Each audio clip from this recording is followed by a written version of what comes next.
For our next discussion, the next CEO, Leadership Lessons from the Top.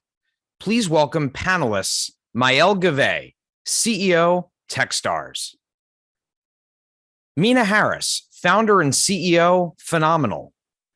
Asahi Pompey, Global Head of Corporate Engagement and President, Goldman Sachs Foundation, Goldman Sachs.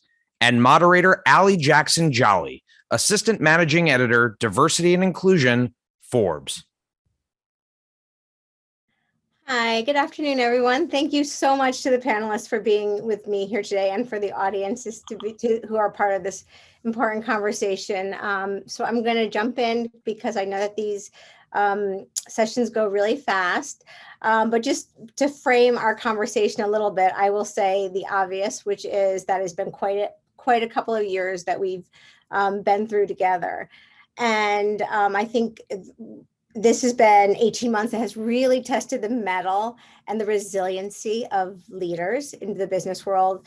It's also really shown a light on inequities in business. And as I think a highlight also helped us see which business leaders are really taking this moment to rethink and reimagine ways to create more equity in the workplace. So with that, I'm just going to jump in. I'm going to start with Asahi, because one thing that I have heard you say a few times over the past year or so is that this is the season of pivot. And when you say that, it sort of makes me think about all that we've been through. So I just was hoping that you would sort of share with us, like, what do you mean? Like when you say that what we've, as human beings, as members of society, and as business leaders, this is the season of pivot. What do you mean by that? Yeah, I think it's really been the season of pivot on a number of different dimensions, right?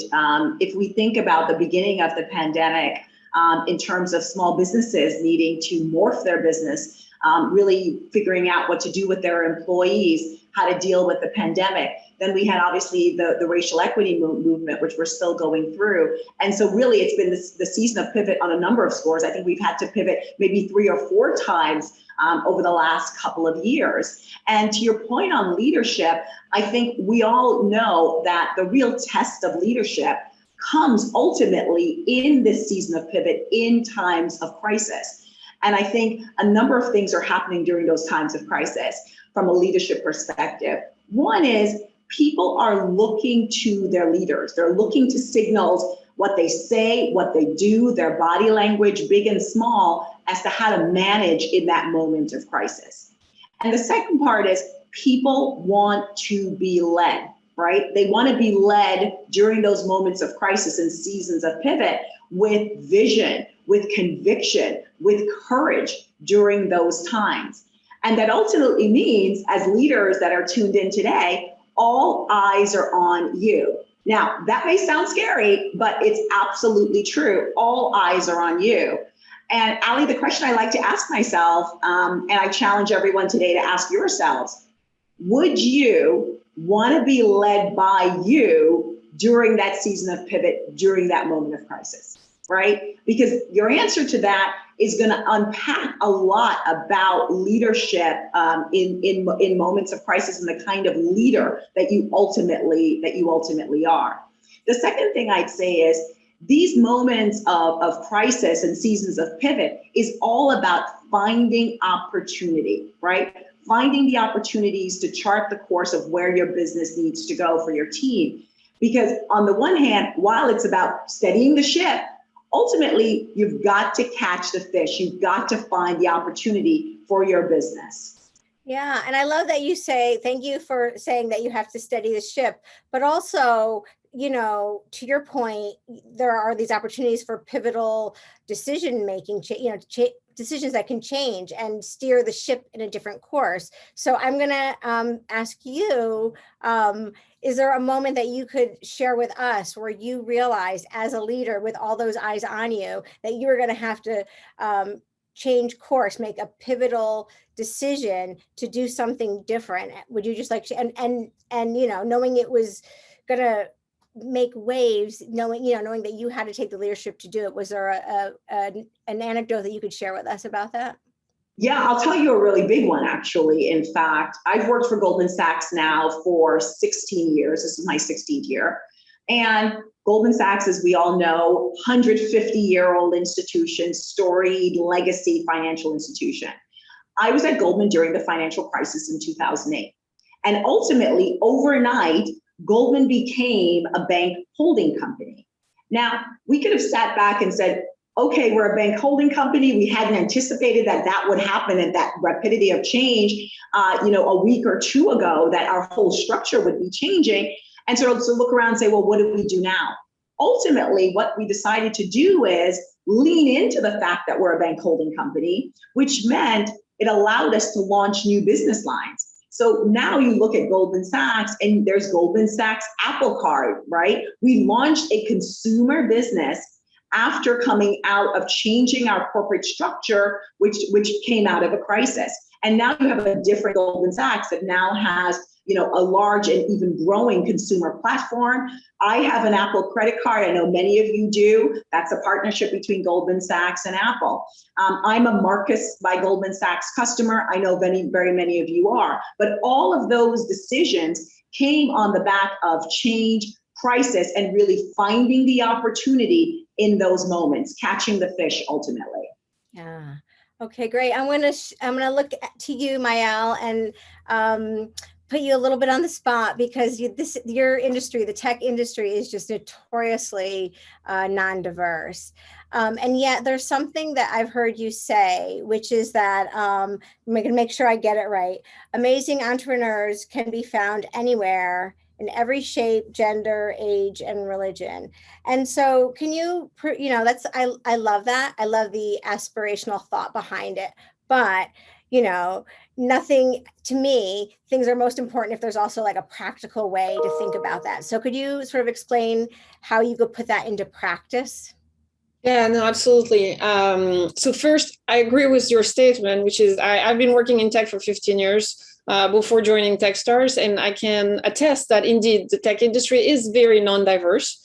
The reality, though, is that if you look around the world, there are many entrepreneurs absolutely everywhere. They just traditionally they've not been backed by VC, primarily due to what I would call historical pattern matches or stigmas around targeting certain companies' profile in the investment community.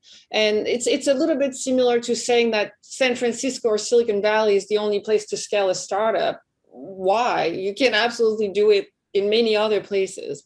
And so part of the reason actually why I joined Techstars is because Techstars had not just the aspiration of bringing more underrepresented founders to the table, they had actually proven that they could do that. Techstars has invested as of today in close to 2,800 companies.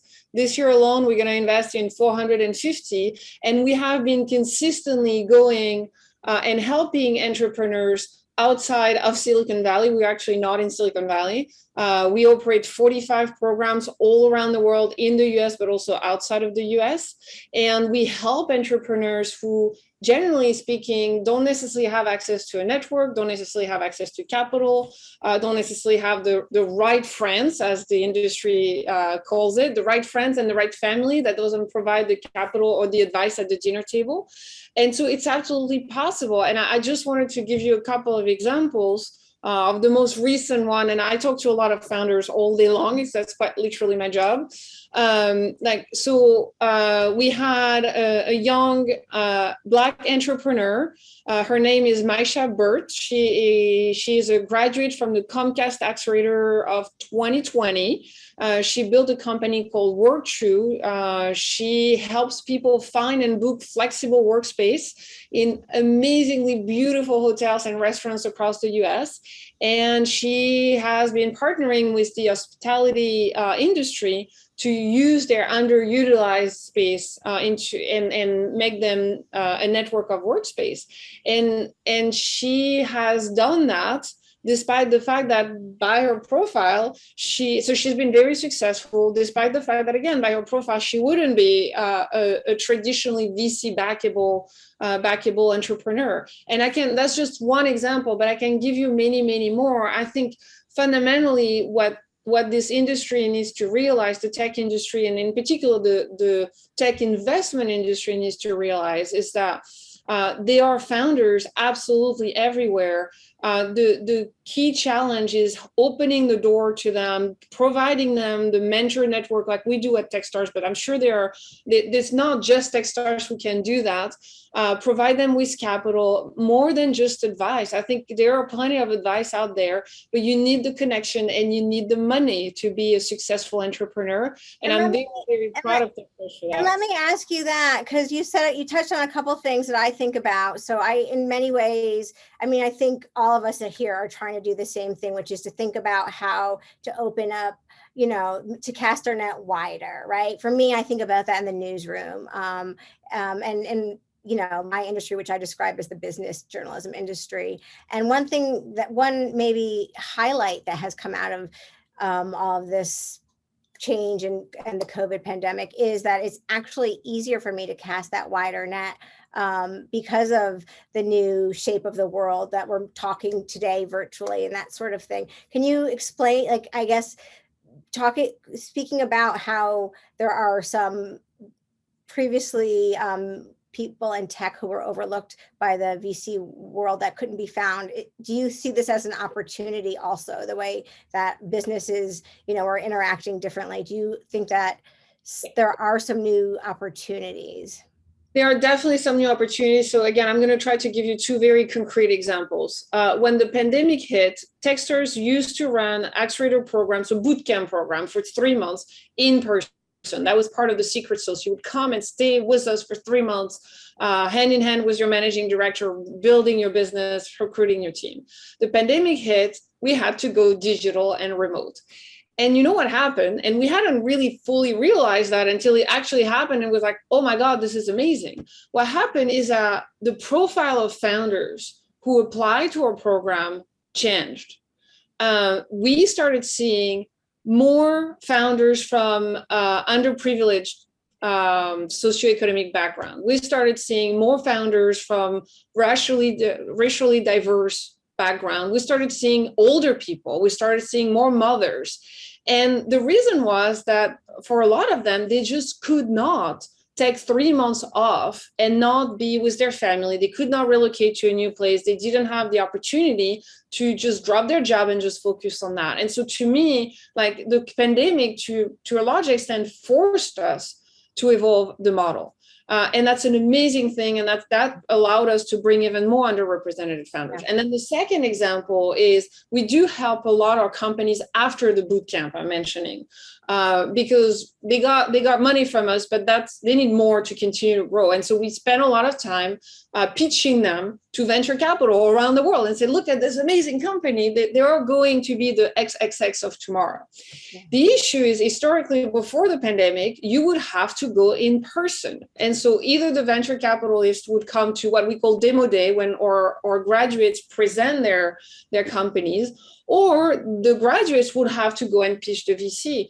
And that, by definition, just by the law of physics, limited the number of connections that were possible. And underrepresented founders suffered from that more than others because they didn't fit the box. Right. And so the VC were not that attractive. The pandemic changed that. Now it's a Zoom call. And so it's amazing. Yeah. It is, yeah. And Meena, welcome. Nice to see you here. I wanted to, I look at you and I love the narrative that you have started even before, long before the pandemic even. This idea that, you're to me, the aspiration of a young leader should be thinking about greater diversity. Most recently, you penned a brand new children's book called Ambitious Girl.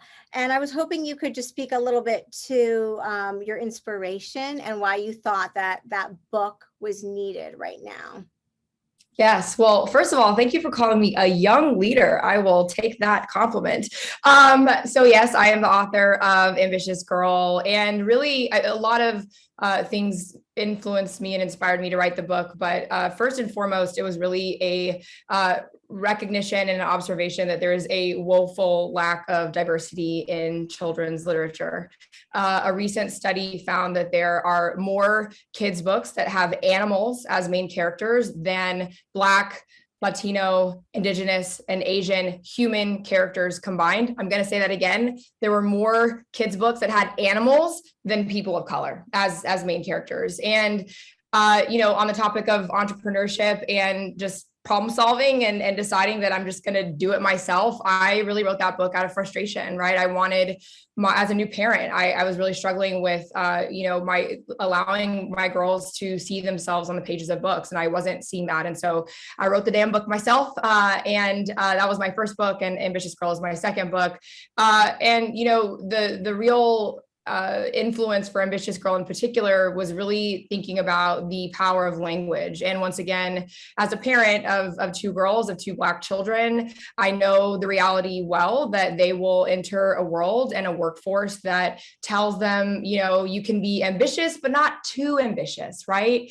And I really wanted to talk to them early on and make sure that, in our home, we were starting a conversation about the reality of the world, that there are these words and they are very powerful and they are used as weapons to cut down women and girls, to dim their light. But most importantly, to give them the tools and the confidence to reclaim and redefine those words and who they are on their own terms. Something my grandmother used to say, she's very special to me. She was a second mother to me. And she always would say, don't let anyone tell you who you are. You tell them who you are, right? Only you have that power to define who you are and what impact you're going to have on the world and what your ambitions are and what they're going to be. And so that's the opening line of the book. Honestly, I wrote it just as much for my daughters and for kids as I did myself. I still exist as a woman navigating the world in which I am told, simply because I'm living and breathing and have opinions, that I'm to this or to that, right? And it's amazing to see the power of something so simple, right? Let's just talk about the power of language that is wielded in society, in our homes, and certainly in our workplaces. And so that's really what the inspiration was behind the book. Well, I just personally, I'm going to stop and say thank you. I have two Black daughters as well. And so I agree with you. That is something that I think about constantly, which is they are amazing.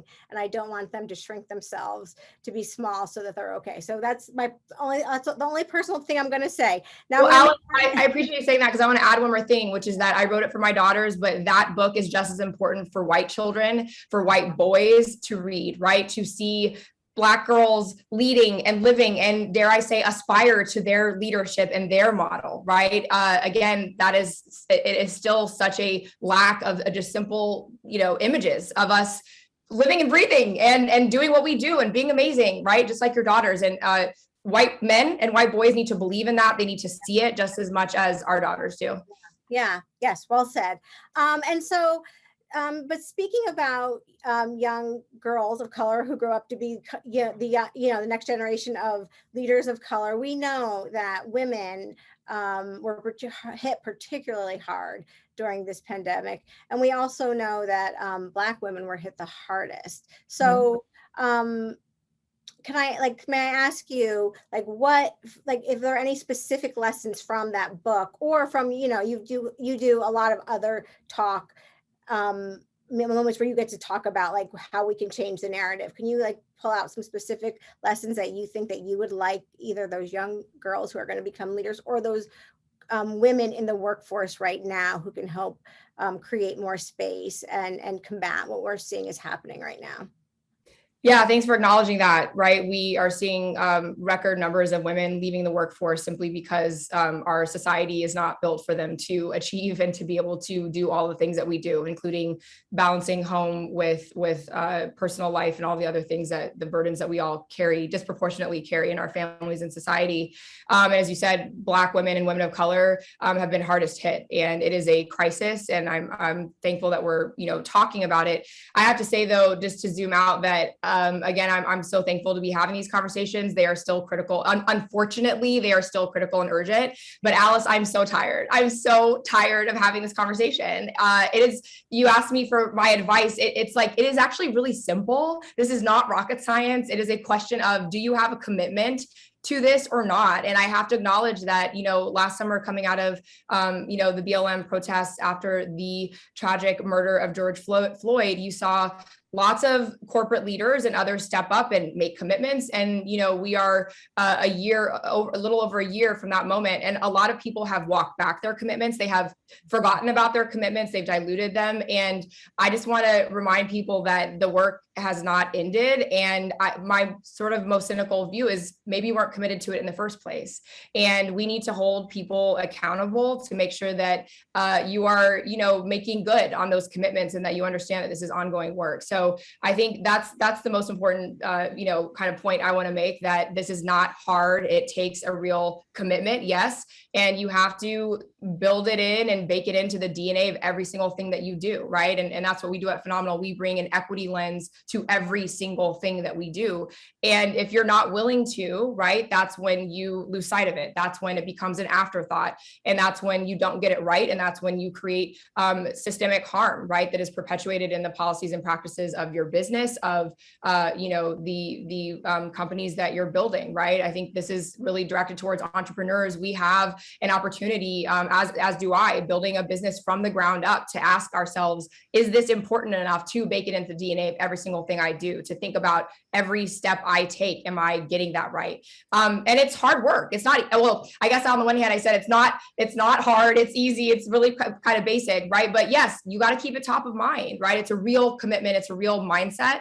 And if you're willing to do that, then, things will get better. Yeah. No, I hear you. The answer is easy. The work is hard. Exactly.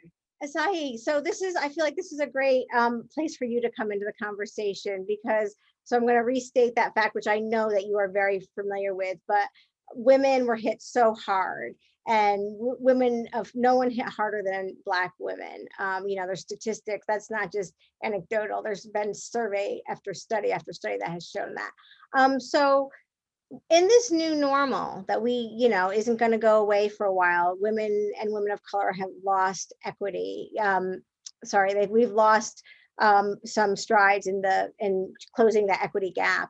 Can you describe, is this another pivotal moment that leaders that have made promises can step up and close that gap? Yeah, I think we are in a pivotal moment. And unless we're intentional, and I think Meena's spot on when she talks about the fact that it's not that hard to do, right? To make the commitment. The hard part is, one, not being episodic, sticking with it for a long period of time, because ultimately this is a struggle. And struggles take consistency and persistence over time for change. One of the things that we did is we launched an initiative called 1 Million Black Women for all those ambitious girls that we're looking to cultivate. And what was interesting is, you think about 70 years ago, Malcolm X said the most neglected person in America is who? The Black woman. And that rings true 70 years later. And so what we did is we looked at our core business, and ultimately we make investments. So we've launched the largest commitment ever in the history of this country, specifically focused on Black women, called 1 Million Black Women. $10 billion over the next 10 years to impact positively the lives of at least 1 million Black women by the year 2030. It's audacious, it's bold, and it's a big commitment that really goes fundamentally to who we are in terms of the kind of society that we're looking to create. And if you think about sort of the place of whether you're working in a small business or in a big business, 10, 20 years ago, the notion that business was trying to move social change in society was really something that we weren't thinking about, or less leading social change.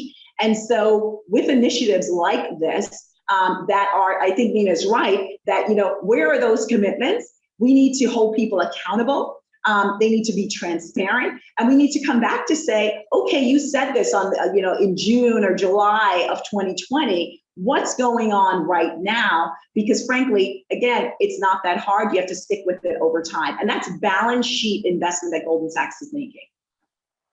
Yeah. And do you think so? You launched this initiative. First of all, let me ask you, when you decided you were going to do it, were you, because that is huge. That is like, putting your money where your mouth is. Was there a piece of you that was like a little bit scared to do it? In all honesty, No. were you like, this is big? Am I really going to do this? That's an easy question, Allie. Absolutely not. If there's anything Goldman Sachs knows, we know a good investment. Black women are a good investment. And trust me, we've done the math. So no, we weren't scared of it. We were scared if we didn't do it, right? What opportunities, what ambitious girls, what ambitious opportunities we're leaving on the table if we didn't do it. Yeah, good. Well said.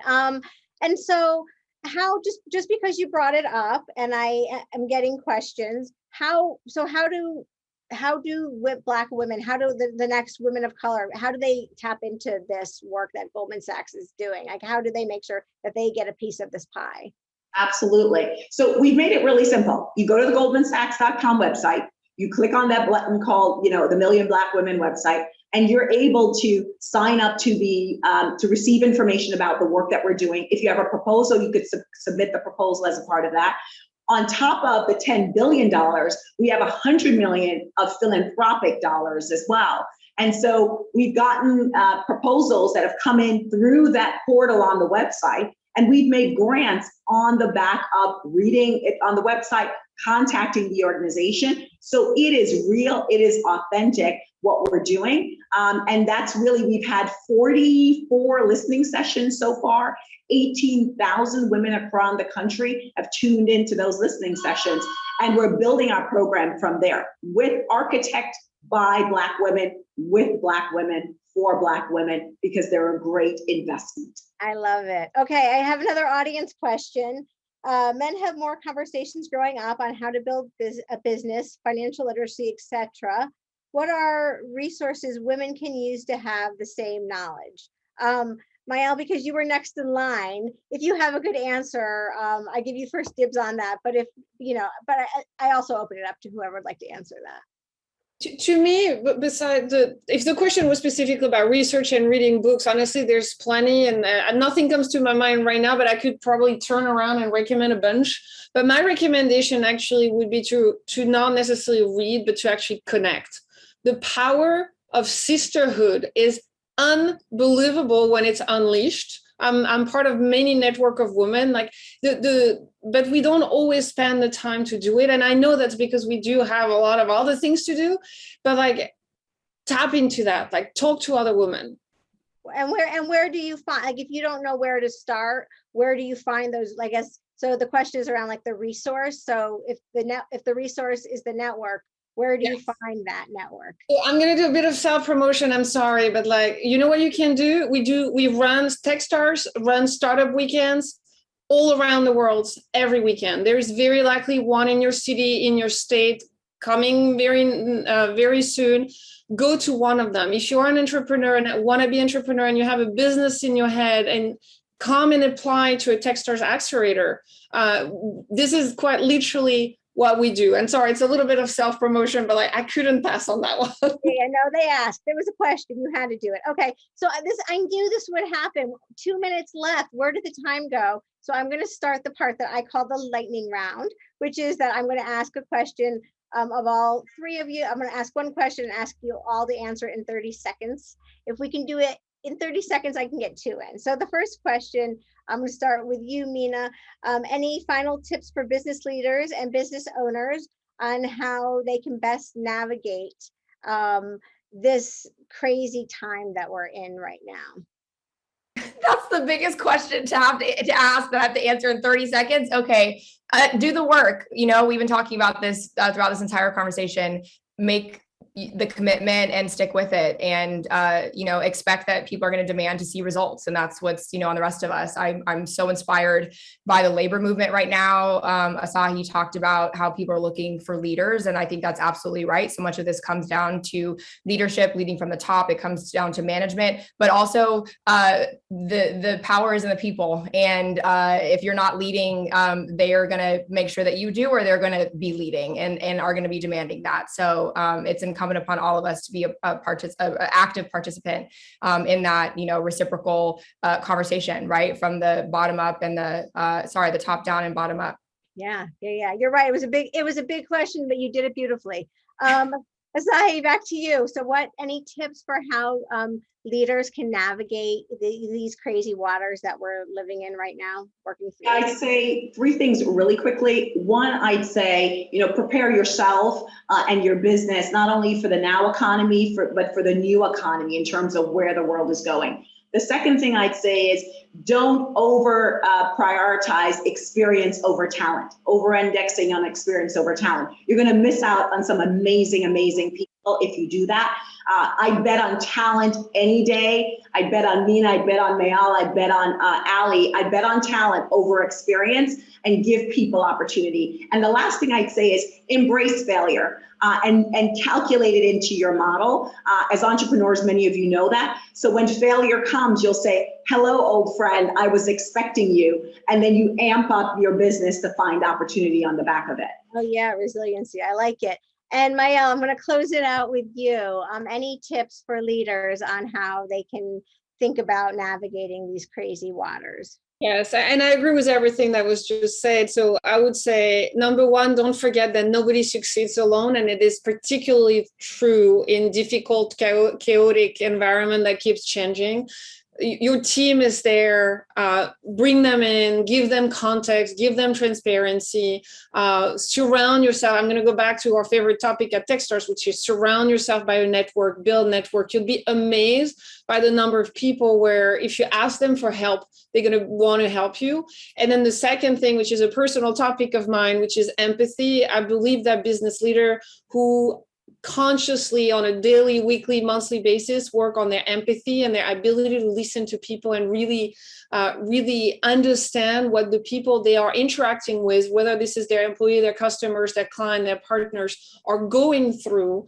The leaders who make the effort to really understand that make way better decisions. So empathy, develop your empathy. I love it. Well, I am not going to get another question in, which means that I'll have to have you all back another time, which, is my great joy, because I think it was Meena who said it's exhausting, but I always find it less exhausting when I know that there are women leaders out there like you. And I truly mean this when I say that this is my favorite part of my job, being around inspirational women who help us think about where to go next. So thank you for being here with us. Thank you to the audience. And I really do hope to connect with all of you soon.